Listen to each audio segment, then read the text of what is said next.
Okay, students, welcome officially to Math 104. So this video is now assuming that you guys have signed up for the course and has read,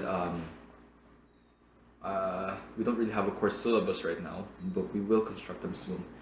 So welcome to Math 104, Foundations. So for today's lecture, what we will be doing is talking a little bit about modal logic and models.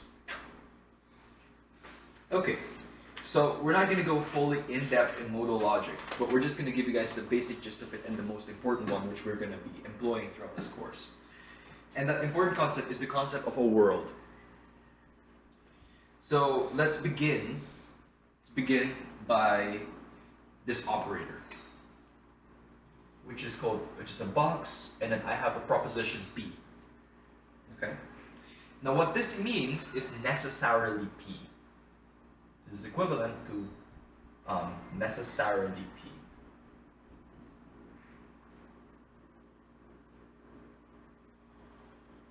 So the statement P is needed to be true in order for this entire string to hold. And the diamond one, the diamond operator, is read as possibly P. So it is possible that P is true. But for the square, it requires that P is true. So P is absolutely true, no matter what we say or do.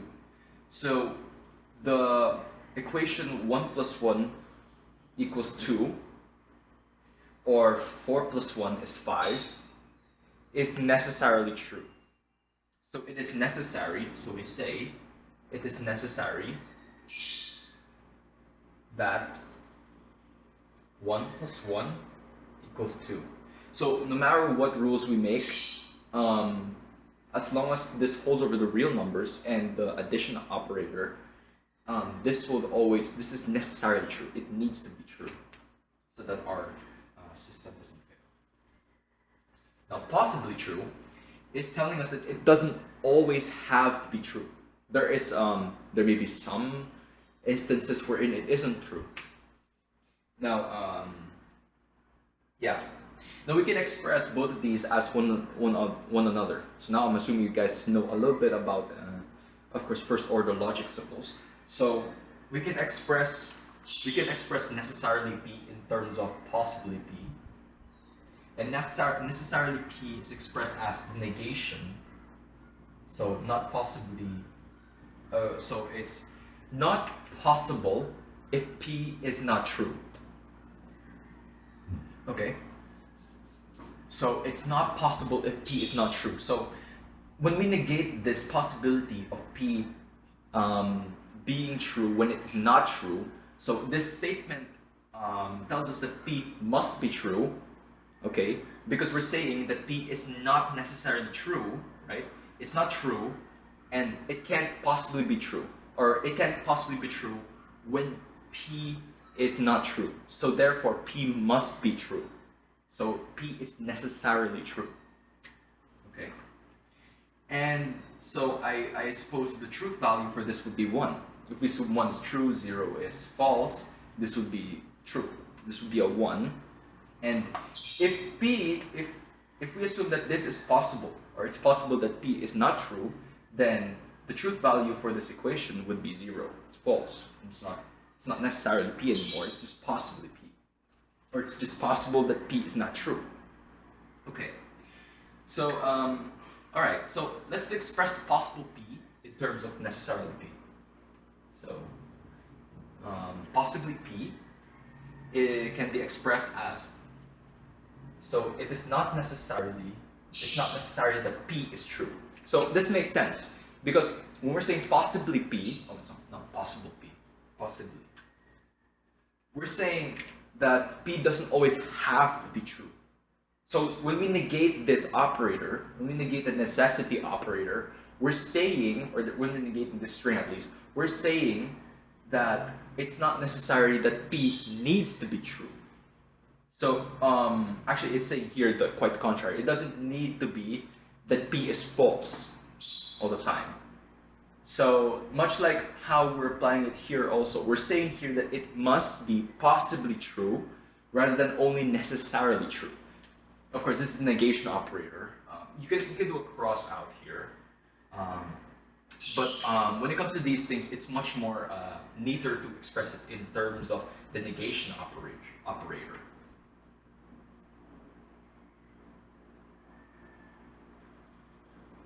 Okay, so that's that's a good introduction to modal logic. Now, here's some additional properties or additional stuff we can derive from this relation.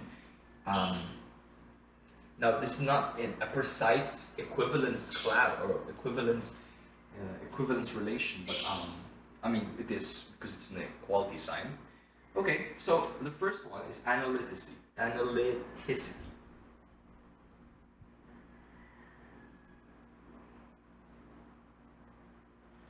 So analyticity is telling us that not true or not possible P, not possibly P, and possibly not P, possibly the P is not true, or possibly P, or necessary that P is not true. So P must be true and P is not, or it must be that P is false. So the truth value for this is 1. Well, the truth value of this is 0. The truth value of this could be 0 or 1 for both of these. But actually, once you distribute this, this becomes not possibly P and not possibly as P, but you realize that this is actually just necessarily P. So that's why we have this. That's why this is equivalent to that. When we distribute that, this collapses to this. So that makes sense. Okay. Oh, sorry. Okay, or. Next is contingency.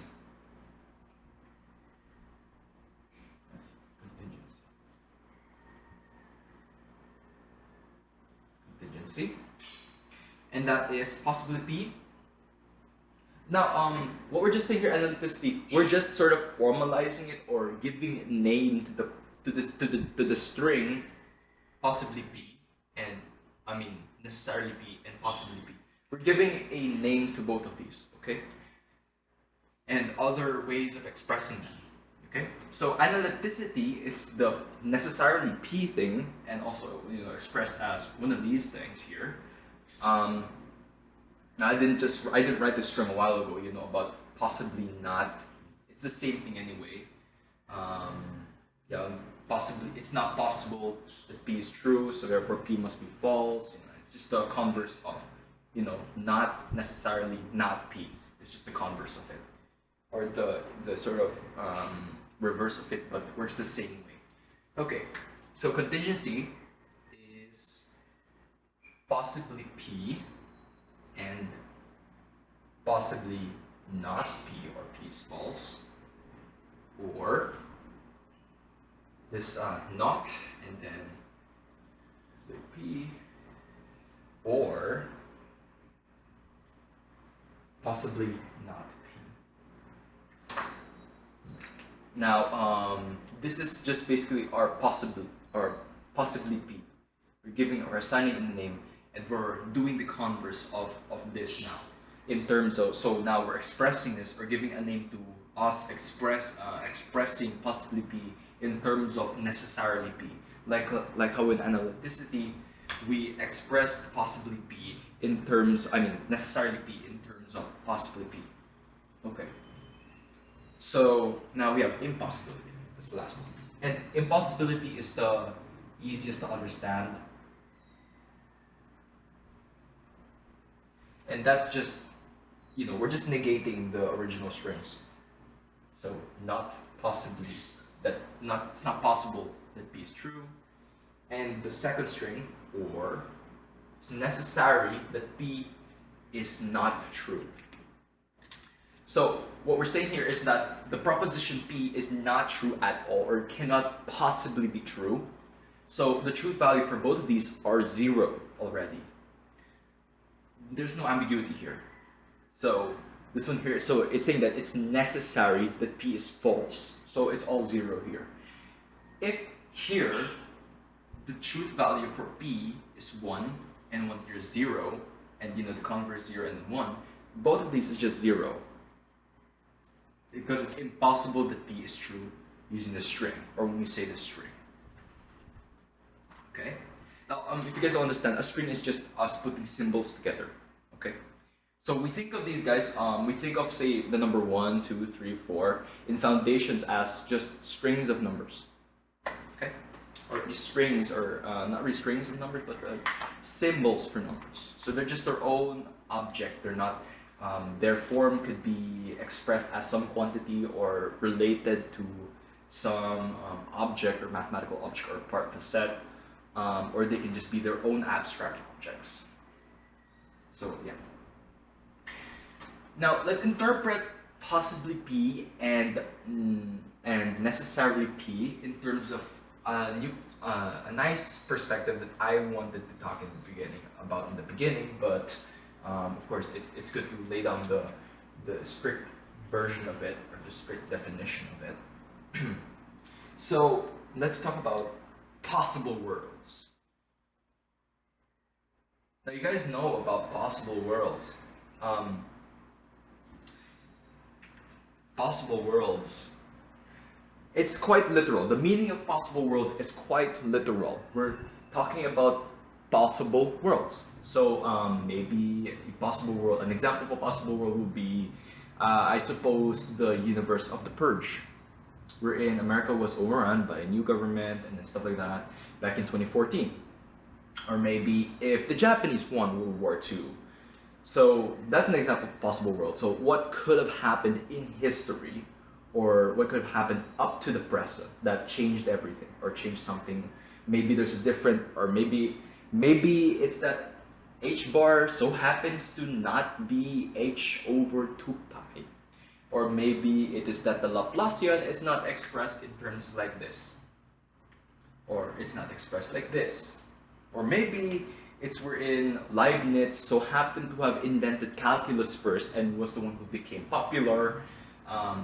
I mean, it's technically popular. We mostly use this notation for the derivative. We use dy over dx most of the time, rather than dot, which is Newton's notation. But the point is, possible things or possible worlds are alternate universes, basically. Okay, so now there are how we interpret these two strings. How do we interpret necessarily P and possibly P in terms of the possible world scenario or perspective? Necessarily P tells us that for every possible world we can construct with their own sets of nature or sets of rules, P always holds true. Now, the reason why the statement 1 plus 1 is 1 plus 1 equals 2 is necessarily true is because if all possible worlds to be constructed hold up to logic, right? Hold up to logic, and they follow the same rules as we do when it comes to addition, which we're in. How could they not? I mean, you have one object, another object, put them together, you get 2 objects, right? So how can they possibly get 3 objects if we group 2 objects? So it's not possible that P is not true, or 1 plus 1 equals 2 is not true. So it's absolutely necessary no matter what world we go to. So even if we go to a world wherein, say, Hitler won or the Nazis won, and then we're ruled by everyone, basically the universe of the man in the high castle, and ask them what 1 plus 1 is, it would still be 2. Okay? Or maybe if the Soviets won the moon race and we're in the universe of For All Mankind, 1 plus 1 still remains 2. Or let's say that in the future, we somehow become like Star Trek, okay? Or Star Wars, 1 plus 1 still is 2. Because we still abide by logic. So yeah, that's one way of saying it. So no matter what possible world we have, necessarily P remains true. Now possibly P is a different story. What possibly P is telling us is that it's possible that P is not true in some worlds. So I'm gonna make a proposition. So this proposition is that our atmosphere is made of oxygen, nitrogen, and other trace gases. Well, yes, but there's a possibility that evolution went, or the formation of the Earth went a different route, and instead of oxygen, we'd be breathing methane, or well, not really methane, but some other gas that isn't oxygen. So it's possible that the Earth, or that we breathe oxygen, okay? Because there is a possibility, or there's a possible world where we don't breathe oxygen because our anatomy is different, or something like that. So we evolve differently, and not to have, we're still carbon-based life form, but we somehow developed a different anatomy which requires us to breathe a different type of gas because we evolved on an Earth wherein oxygen wasn't the dominant, gas that developed. So that's a possible world, so it's possibly P. So it's not necessarily true for all of them, but it is possibly true for some of them. Okay? Now, there are different kinds of possibility. There are different kinds of possibilities when we're talking about possible world. Now, the first one is logical. The second one is nomological.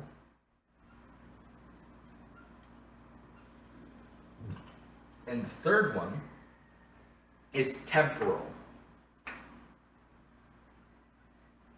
No worry, if you guys think that modal logic is a bit boring and bland, don't worry, we're gonna get to the interesting, juicy part of it, which is the world basically, or a model, right after I discuss about this. Okay. And then once we're done with introducing a model, that's when we're gonna start constructing everything, and then that's when the fun begins. Yeah.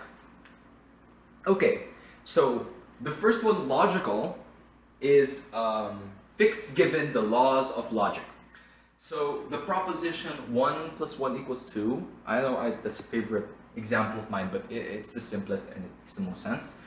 It is a logical possibility, or logical necessity, because if every possible world that we know follows logic, of course, and we didn't go mad in some of them, well, of course, there's also one we're in. Of course, we developed to be incredibly stupid creatures, but we still somehow know what 1 and 2 is, and we somehow said 1 + 1 = 3, and that's what we believe in our world. Of course, it's possible, but up to logic, or if we do follow logic, or if we assume that all the possible worlds follow logic, it is a logical necessity. So it's all based on logic.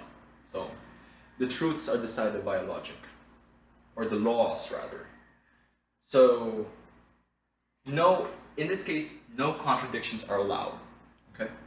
No contradictions are allowed. And all worlds are logically possible. So yeah, obviously, I can make a world, even though you would think that it would be stupid, I can still make a world, or make a possible world. I can imagine it in my head, wherein we didn't do this lecture. The LOSC did not form. That maybe even mathematics itself had not developed to such an advanced state. And so yeah. So it's all logically possible. So the second one now is nomological. So nomological is now fixed given the laws of nature. So what we know about our world, or what we know to be true according to science, is all based on, or rather, if we want our world to be nomologically possible, or all our worlds to be nomological, it's all based on what we know in science, or what science says to be true about what's around us. Like I'd say all life forms are carbon-based. That's a proposition. It is a nomological proposition because we have seen time and time again, and it is true of all the creatures we have surveyed that they are indeed made of carbons, right? So according to the laws of nature dictated or found by science, and not really dictated, but cataloged by science, nomologically speaking, um, well, according to our laws of nature at least, animals or every living being is carbon based. So of course, there's a possibility that not all living beings are carbon based. There could be one that's made of minerals or rocks or diamonds. I mean, diamonds still made of carbon, so yeah. So yeah. So fixed given the laws of nature, a given impossible statement can be broken in different worlds with different laws of nature. So unlike logical, written, it's sort of impossible for a statement to be false if everyone follows logic or is a logical being. Here in nomological, even with logic or without logic, it could, it could hold. The proposition can hold. Like I said, it could be in one world wherein creatures are not made of carbon, but of course in our world, according to our laws of nature or the laws of physics, animals are made of carbon. Or like how if I drop this, it falls to the ground because of gravity, but it's possible that in a different Earth it doesn't fall, it floats because somehow we developed in zero gravity, and that of course we're still alive for some miracle or some reason, in that there is no gravity on Earth because there is no sun, nothing to impart gravity on us. So yeah, it's possible that this could be floating in the air only and not fall down to the ground, but of course, according to our laws of physics, nomologically speaking, of course, it will drop to the ground because of gravity. Okay, so the last one is temporal, and this is the most one that you guys would know about. Alternate history. What could have happened if this certain event happened? What could have happened if this certain event didn't happen? What could have happened if this person died? What could have happened if this person lived or continued living? That's temporal. So it's fixed given the actual history of the world. So in some possible worlds, something that didn't happen to us could have happened to us, but not in any worlds with a history identical to ours up until recent times. So what we're basically saying is that, of course, it could have happened in the past. It could have affected our history up until the recent present, but they are not necessarily identical to our history. So yeah. All right. So we're done with the. I mean, I don't know. Maybe this has been a little bit interesting for you guys, especially when it comes to the temporal one, because that's what the majority of world building people talk about.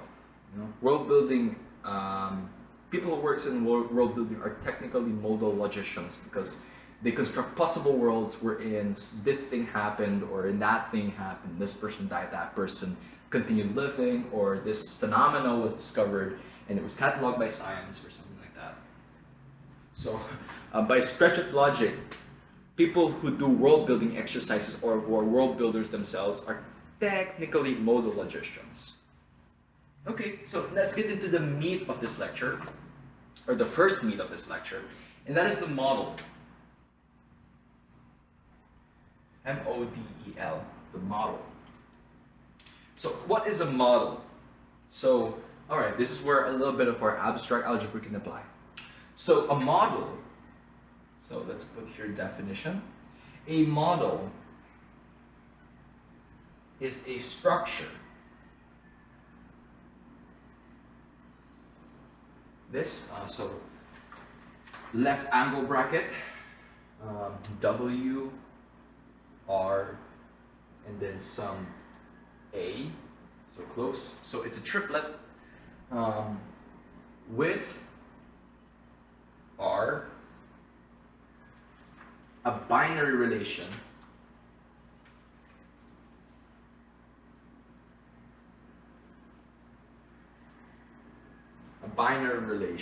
on W.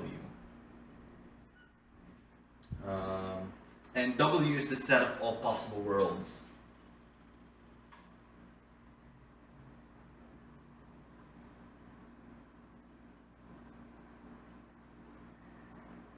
Set of all possible worlds that fall under this this relation, of course, which we will also denote by W1, W2, dot dot dot. And a map. So So with R, a binary relation on W, and a map that assigns truth values to propositional variables with respect to, and a map, a truth value assign function, which is the A over here, that assigns truth values to any P with respect to each Wi in W, big W, I inside an index set J. Okay. Now R, this binary relation W, can be thought of as an accessibility function. So depending on A, R is like what we say could happen or could take one world to another. So when we say, okay, so R takes W cross W and takes it to some new set RW. With the specific image in mind, this specific image. So the pair, so the two worlds, world naught and world one. So world naught can be thought of as the basis for the laws that we know. So the logic of world naught applies for all other worlds. Okay, so this is our base world, our base possible world. So that's, those two are taken to world naught are world one. So what we're basically saying here is world one is, world one is accessible from world zero. So we can access world one from world zero or world naught. And so we can sort of translate from one world to another. Think of it as teleportation, something like that. So long as we can translate some of the logic from world one to world one. So an example of R here, a relation, is equivalence classes or equivalence relations. So 1 equals 1 holds for this world, and since 1 equals 1 holds for this world, the logic, at least for what we know about the logic, or the logic that we know so far from world naught, is the same as the logic we know so far from world 1. So that's our sort of R here.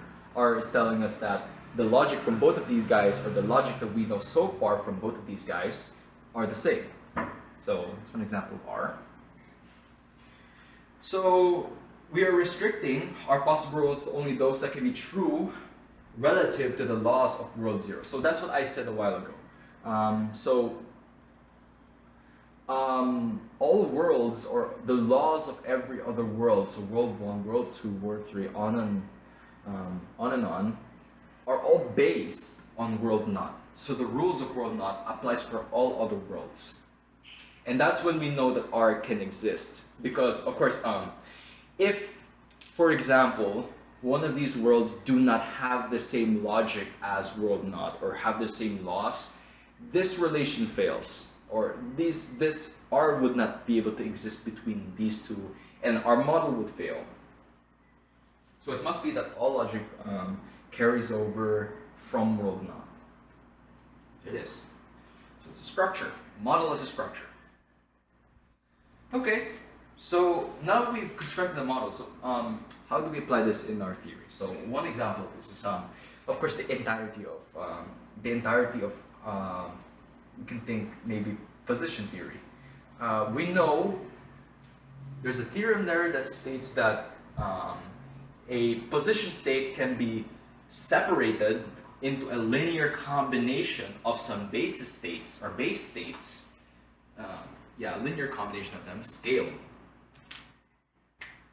And we know, of course, that some state, I would call it F, can be separated into some alpha times some base state F1 plus some beta times another base state F2, where in F1 and F2, basis vectors. So this can happen. We can split it into a linear combination. We know that to be true.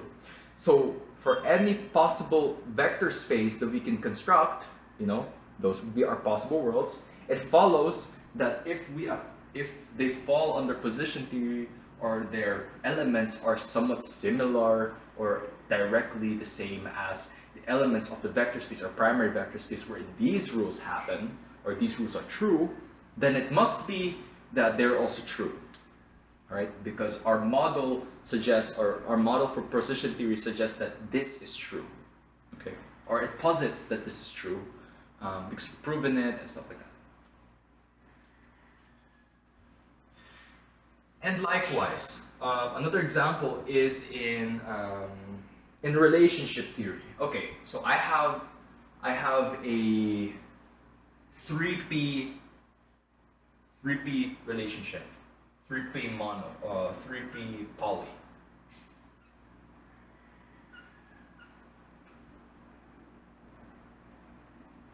Graph. So I have a graph here.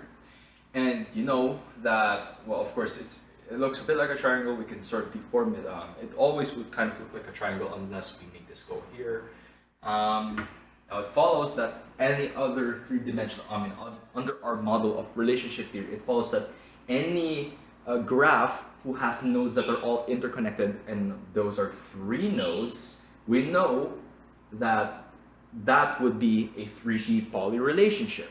Okay, because according to our model, at least, or our primary law, this is exactly what we assign to be the name or our designation or abstraction or denotation, at least for this abstraction, of a relationship, right? So for any other possible, look of this, maybe I'll do it like this, and then this is connected to that. Yeah.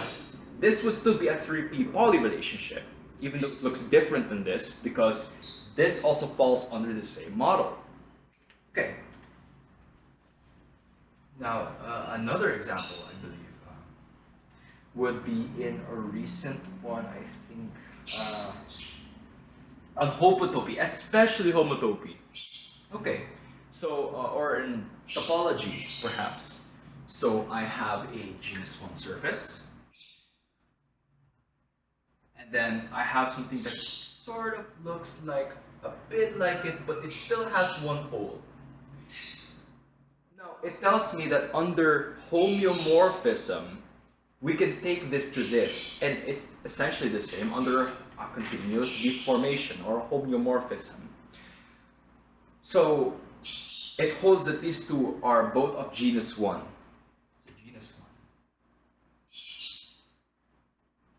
So let's say this is some F space, some femboy space, and then this is FT2. Now, even though this F space looks very different and have very different points. So if I want a sheet of femboys, and then I'm gonna squash them off into F here, right? I have a sheet and I'm squashing it into F. It will sort of be the same thing as taking an identification space and then folding it and then wrapping it, so a sheet of femboys and identified edges and then all that. Even though it looks very different under our model, these two it's accessible to get, or this world, or the world where this space exists in, is accessible from this world. Because under that homeomorphism, or that crucial relation, you can go from here to here, or from this world to this world. Okay. So, that's enough examples. So that's possible worlds. So that's one way of interpreting homeomorphisms and things like functions maybe, or constructing things. That no matter, or we have our model, and that no matter what we do, in other worlds in our model, for a base world, all other worlds will follow the logic or the laws of that base world. Okay. Alright, so we're a bit done. We're done. We're technically done with modal logic. That's practical. I need to know about modal logic for this case. So, what's going to be the model, the big encompassing model of foundations, basically? So, that big encompassing model is perhaps mathematics itself. So the structure we're going to be working with, or I guess the model we're going to be working with is U, and then our R is functions, and then our accessibility function at least, and then we have of course our A, which assigns truth values, and that A that assigns truth values is just itself, right? We determine, or A could be a proof, right? Could be proof. So proof can tell us whether something is true or not.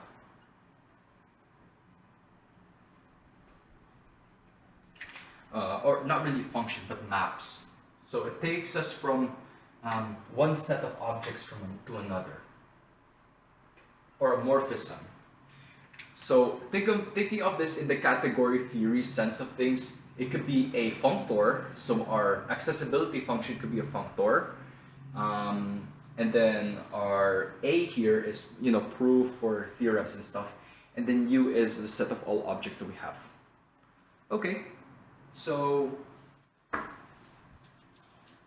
right, so that's the model we're going to be working with, the universal object of the universal set of all mathematical objects. Now you can tell me, oh well, in set theory that doesn't exist because there's going to be some paradoxes and stuff like that, but ultimately the model we're working with is U. That's just the model, everything, so the very flattest, the flattest of our bedrock is going to be that structure. Okay, so right, so I suppose let's take a small break, and we will return for, of course, the second half of the lecture. So feel free to get a beverage for choosing, or eat a snack, and then we're going to continue this in the next